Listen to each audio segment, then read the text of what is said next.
Scentland, the land of scent.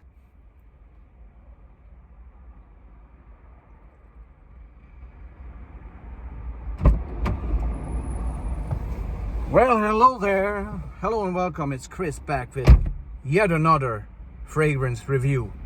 And today it's a special fragrance. I'm going to tell you why it is a special fragrance. Because not only do I like the smell and one of the main notes of this fragrance, but it also reminds me of a very special trip that I had back in 2017. So the fragrance in question is Krizia Uomo from the year of 1984. So a dear child of the 80s and a typical child of its time indeed. So why do I say that? First of all, Firmenich is the creator, the nose, or they are the nose behind this launch from Krizia. And Krizia was always, especially in the 80s, a very, very good brand for great quality fragrance releases, okay? And Krizia Uomo is definitely the pinnacle of these, in my opinion. And so, how does it smell? Well, it's an extremely complex fragrance, as most of those heavy-hitting 80s fragrances, and it smells aromatic, and it smells herbal.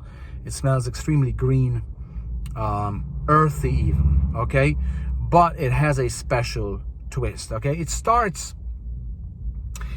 definitely. It has a bit of freshness in there, okay? So that you can detect a little bit of lemon maybe, but just faintly, okay? The star here is really the green and herbal mood that you pick up mostly to my nose because of the pine.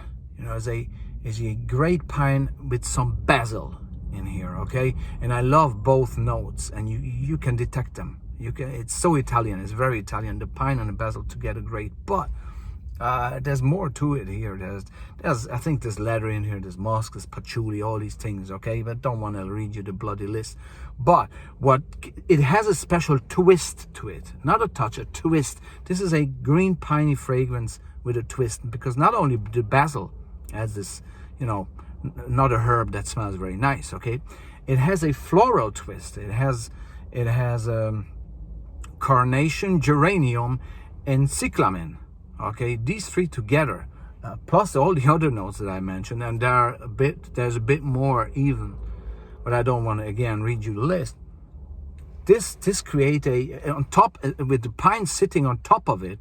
It's just, my good God Almighty, is this beautiful.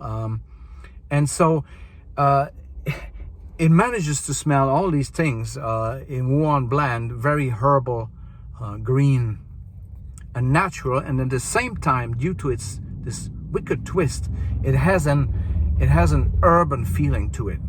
It smells to me sometimes like, wet pavement drying after a springtime rain, okay? With some, maybe you walk through a park and somehow something like that. And I think I'm a bit of a victim here with olfactive memory, because this is the fragrance that I wore when I first went to New York City 5 years ago, okay? I took this fragrance and I wore it for the first days there, including a walk through Central Park and all this. You walk in the park and all of a sudden you bump into huge skyscrapers, okay? It's incredible. And so it has that feeling of a great city park somehow, because it smells natural and smells urban at the same time. But again, maybe I am just a victim of my own olfactive memory and how it was, sort of created, smelling this fragrance and at the same time experiencing New York City.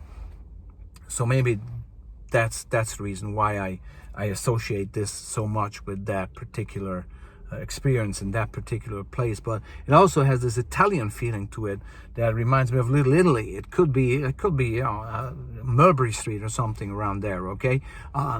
And all set in the 80s, because again, it's a child of its time, because you can really tell this, this could not have been released like 10 years ago or even now, because it's too it has a too nice of a backbone and too straightforward in order to be as a, you know, some sort of mass pleasing, sex appeal seeking garbage that most of these syrupy sweet things are today. Okay, this is much more sophisticated than most of the fragrances of today. And the performance, again, silage and projection, outstanding, persistent, not as tough as a Quoros or Boss Number One. And nobody talks about this fragrance, while many of the 80s big hitters are very much talked about, jazz and all these fragrances that I just mentioned. And this is sort of under the radar, but again, it's my job to present it to you. Okay, Scentland. Okay, so that is the reason also why I'm picking this up. And I'm wearing this today here. I'm actually, the location has nothing to do with the fragrance. I'm waiting for my son, for him, you know, I want to pick him up after the kindergarten. So this is why I'm sitting here and enjoying the springtime sunshine. But behind me there's a park, and it's very urban here. Yet at the same time, the river in front of me, and it's you see all these trees and that. So it gives me a bit of a New York feel, yes, with the skyscrapers very much missing. But it's great for springtime. This one is probably, that's what I'm trying to say here, and all my nostalgic outbursts here. Okay, very springtime smelling. Also maybe in the autumn time, although this has a very vivid positive energy. So it's not dying leaves, but opening up, you know, the world, you know, kind of looking to start a new year in spring. That is the feeling that I get. It has a tremendous burst of energy and has some citrus elements to it as well, which help that, obviously. Okay, so Krizia Uomo and Pine and Basil are two of my favorite notes, definitely. And one more thing, aldehydes in this. Okay, aldehydes. The aldehydes, and I forgot about this. The aldehydes are really giving this probably that's this optimistic. This optimistic mood or vibe or feeling about this fragrance that is just so energetic. Okay, like the sun coming at me now this afternoon. Okay, just love it to bits. So Krizia Uomo, ti amo. Okay, so I think the bus, you know, coming soon, and so the bus that delivers my son to this location where I'm gonna pick him up. Okay. So this was Chris with Scentland, or Chris from Scentland with fragrance review, and I'm gonna be back with more. This was a good review to do. I like this one.